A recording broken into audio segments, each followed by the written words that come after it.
بسم اللہ الرحمن الرحیم۔ دوستو، آپ اسلامک نیوز چینل دیکھ رہے ہیں۔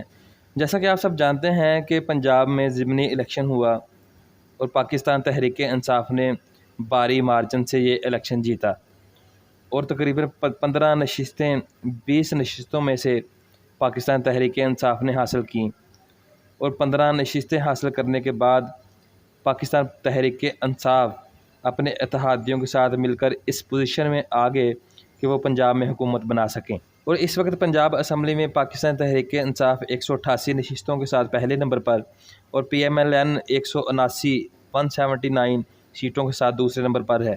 تو اس طرح پاکستان تحریک انصاف اور ان کے اتحادیوں کو پنجاب میں حکومت بنانے سے آئینی طور پر اور قانونی طور پر کوئی بھی نہیں روک سکتا۔ لیکن یہ رستہ اتنا بھی آسان نہیں ہے۔ اس وقت ایک نیا کھیل کھیلا جا رہا ہے۔ حکومتی اتحاد نے اسمبلیوں کی مدت پوری کرنے کا فیصلہ کیا ہے۔ اس کا مطلب ہے کہ حالات مزید خراب ہونے جا رہے ہیں۔ اس وقت پاکستان میں ڈالر کی قیمت تقریباً 120 سے 124 کے درمیان پہنچ چکی ہے، جبکہ معیشت کی حالت بہت ہی کمزور ہو چکی ہے اور معیشت کے لیے بہت ہی مشکل وقت چل رہا ہے۔ اور اس وقت جو حالات چل رہے ہیں ان کے مطابق تو تمام سیاسی پارٹیوں کو فریش الیکشن کی طرف جانا چاہیے اور 5 سال کا مینڈیٹ حاصل کر کے ملکی حالات کو سنبھالنا چاہیے۔ لیکن اس موقع پر رانا ثناء اللہ نے ایک بیان دیا کہ پی ٹی آئی کے 5-6 بندے آگے پیچھے ہو جائیں تو پی ٹی آئی حکومت بنانے میں ناکام ہو جائے گی۔ دوستو، اگر تو یہ سیاسی بیان ہوتا تو ٹھیک تھا، لیکن حکومتی اتحاد نے اجلاس میں فیصلہ کیا ہے کہ حکومت مدت پوری کرے گی اور حمزہ کو وزیر اعلیٰ برقرار رکھا جائے گا۔ 292 کے ایک صحافی رانا عظیم نے اپنے وی لاگ میں یہ انکشاف کیا ہے کہ حکومتی اتحاد کے اجلاس میں یہ گارنٹی دی گئی ہے کہ پنجاب میں حمزہ شہباز کی حکومت ہی رہے گی اور پاکستان تحریک انصاف حکومت نہیں بنا سکے گی۔ اور اے آر وائی پہ یہ خبر چل رہی تھی کہ چودھری شجاعت حسین پر دباؤ ڈالا جائے گا کہ وہ اپنے بندوں کو پرویز الہی کو ووٹ ڈالنے سے روکیں۔ تو دوستو، اس کا مطلب ہے کہ رانا ثناء اللہ کا بیان صرف سیاسی نہیں ہے۔ اگر ایسا کچھ بھی ہوتا ہے تو یہ بہت خطرناک کھیل ہے، کیونکہ ملکی حالات ایسے نہیں ہیں کہ اس طرح کے کھیل کھیلے جائیں۔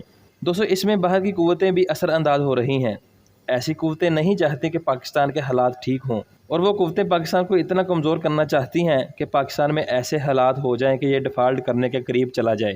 اور جب پاکستان بیل آؤٹ پیکج کے لیے ہمارے پاس آئے تو ان کو بیل آؤٹ پیکج اپنی ساری اور خطرناک جو پاکستان کے حق میں نہ ہوں وہ شرائط منوا کر بیل آؤٹ کیا جائے، تو یہ کھیل بہت بڑا ہے جو ملک کے حق میں بالکل بھی ٹھیک نہیں ہے۔ دوستو، پنجاب کے وزیر اعلیٰ کے الیکشن میں تقریباً 2 دن بقایا ہیں اور اقتدار کی جنگ بھی تیز ہو چکی ہے۔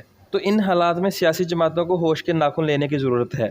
ان تمام سیاسی جماعتوں کو چاہیے کہ آپس میں بات کریں اور الیکشن کی طرف جائیں، اور جس پارٹی کو بھی عوام مینڈیٹ دے وہ اقتدار میں آئے اور ملک کے حالات کو سنبھالے۔ اور ہر پارٹی کے رہنماؤں کو چاہیے کہ وہ ایسے بیانات نہ دیں کہ جن کی وجہ سے پاکستان کے حالات انتشار کی طرف جائیں، اور پنجاب میں اسی کی حکومت بننی چاہیے جس کو عوام نے مینڈیٹ دیا ہے۔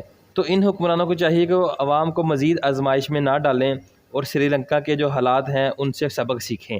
اور دوستو، اداروں کو بھی ان حالات کو بہتر کرنے میں اپنا کردار ادا کرنا چاہیے تاکہ حالات ہر ایک کے قابو سے باہر نہ ہو جائیں، اور پنجاب میں جس جماعت کی اکثریت ہے اسی کی حکومت بننی چاہیے، اور کسی بھی قسم کے کھیل سے گریز کرنا چاہیے، کیونکہ اگر کسی بھی قسم کا کھیل کھیلا گیا تو حالات مزید انتشار کی طرف جائیں گے اور معاشی حالت اور بھی کمزور ہو جائے گی۔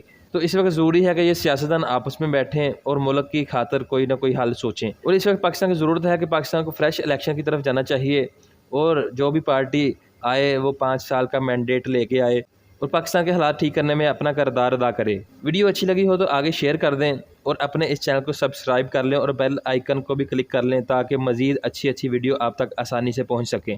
تو آج کے لیے اتنا ہی۔ اپنا خیال رکھیے گا اور اپنے اس چینل کا بھی اللہ نگہبان۔